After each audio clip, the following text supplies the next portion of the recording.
Doctor ফারা, আপনার কাছে জানতে চাই খুশকির সমস্যা নিয়ে। এটাতে অনেকেই ভোগেন, মাথার চুলের মধ্যে খুশকি দেখা যায়, তো খুশকি কেন হয়? জি ধন্যবাদ। খুশকি যেটা আমরা বলে থাকি, এটা আসলে আমাদের স্কাল্প, মাথার ড্রাই যেটা অবস্থা, সেটাকে আমরা বলি খুশকি। এটা ভীষণ ইচিং হয়, কারণ এটা ছত্রাকের আক্রমণ হয়, এটা সুপারফিশিয়াল লেয়ারে হয়।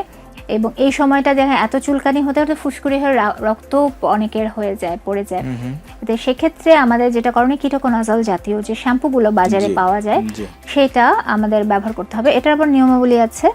এক্ষেত্রে আমরা একটু পানির সাথে এটা মিশিয়ে মাথার স্কাল্পে দিয়ে 5 মিনিট এই ফেনাটা করব। নখ দিয়ে খোটাবো না, নখ দিয়ে আঁচড়াবো না। অনেকেই মনে করে যে চিরুনি দিয়ে জোরে জোরে চুল আঁচড়ালে এই খুশকি চলে যাবে। অনেকে অ্যাসিড সমৃদ্ধ লেবু দিয়ে চুলের স্কাল্পের ক্ষতি করে ফেলে।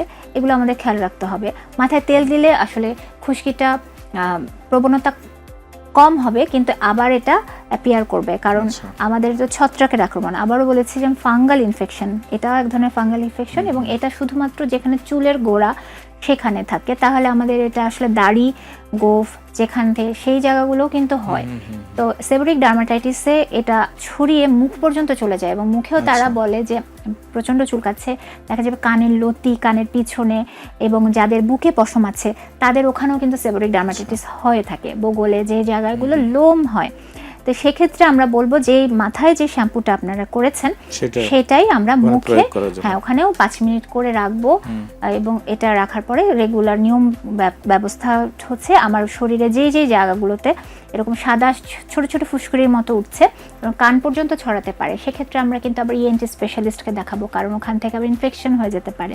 তো এটা আসলে অবহেলার বিষয় না। খুশকি হয়েছে, আমরা খুশকির একটা ডার্মাটোলজিক্যাল বাইরে কোনো শ্যাম্পু প্রয়োগ করলাম এবং এটার ফলাফল শূন্য হতে পারে। অনেক সময় রোগীদেরকে আমরা সেক্ষেত্রে ওরাল ওষুধও দিই 15 দিনের জন্য খেতে, এবং তার সাথে এই শ্যাম্পু থাকে, তাহলে প্রতিকার সম্ভব।